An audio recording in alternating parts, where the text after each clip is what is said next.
So, hello everyone. You are watching Erodo's Finest Solution by Vishal Zindal at my channel ससुरा physics.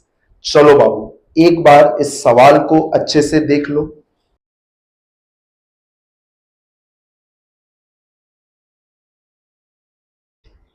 I hope बाबू तुम लोग इस अगला सवाल को एक बार अच्छे से देख लिया होगा.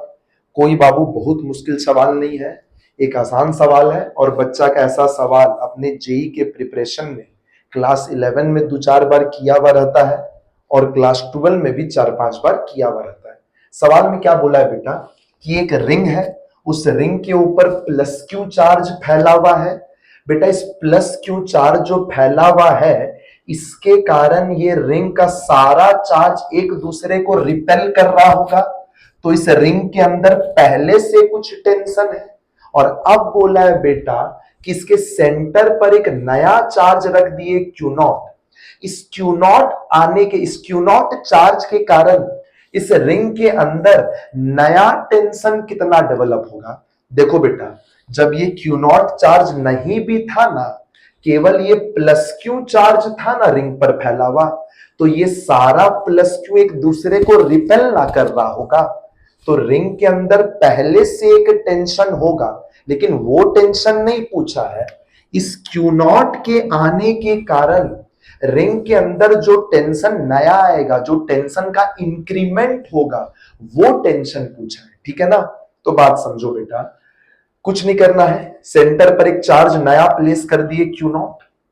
अब इसके कारण रिंग के अंदर कितना नया टेंशन आएगा.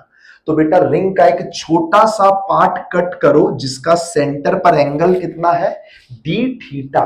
देखो इसका एफबीडी एकदम अच्छे से बना है. ये छोटा सा पार्ट, इसका सेंटर पर एंगल है डी थीटा, बीच में एक परपेंडिकुलर बाइसेक्टर खींच दिए बाबू, तो ये D theta by to, D theta by to. बताओ तो इस छोटे से टुकड़े के पास छोटा सा चार्ज कितना होगा. बेटा क्यू चार्ज जो है पूरा 2 पाई एंगल पर फैला हुआ है, तो Q by 2 pi into D theta. समझ पा रहा है, ये इस पार्ट का चार्ज आ गया. और बेटा इस चार्ज को ये क्यू नॉट वाला चार्ज रिपेल कर रहा होगा बाय इलेक्ट्रोस्टैटिक फोर्स. और रिंग का जो ये है, ये जो रिंग का पार्ट है, इस पर ऐसे टेंजेंशियली टेंशन आ रहा होगा. पता ना टेंशन ही जैसा खींचिंग फोर्स, तो दोनों तरफ ऐसे टेंशन आ रहा होगा. और टेंशन का ही जो वाई कंपोनेंट है ना बाबू, वो इस इलेक्ट्रोस्टैटिक फोर्स को क्या किया होगा, बैलेंस किया होगा. बस ये टेंशन का वैल्यू आ जाएगा. अब हमको बस क्या चाहिए, टेंशन का वाई कंपोनेंट चाहिए. एक मिनट देखना, बताओ तो. दिख रहा है ऐसा जेड बन रहा दिख रहा है, ये angle D theta by to, तो ये एंगल भी कितना होगा डी थीटा बाई टू. तो ये एंगल देखो रेड वाला एंगल कितना होगा 90 minus d theta by two ना. तो बताओ टी का वाई कंपोनेंट कितना आएगा, t cos 90 minus d theta by two, मतलब कितना आ जाएगा t sine d theta by two ना. चेक करो t sine d theta by two, और इसको इंटू टू क्यों किया है. अरे बेटा इधर का भी तो एक कंपोनेंट जाएगा, इस टी का भी तो एक कंपोनेंट जाएगा. तो 2t sine d theta by two, और ये दोनों किसको बैलेंस कर रहा है, इलेक्ट्रोस्टैटिक फोर्स इन दोनों के बीच का. के Q1, Q1 का वैल्यू Q नॉट, Q2 का वैल्यू इस रिंग के टुकड़े का चार्ज बाई आर स्क्वायर. बस अब हो गया बेटा. बाबू जब वेरी स्मॉल एंगल होता है ना तो साइन थीटा थीटा हो जाता है. तो sine d theta by two को क्या लिख दो, केवल डी थीटा बाई टू. तो ये साइन बेसिकली हट गया, 2 से 2 कटा.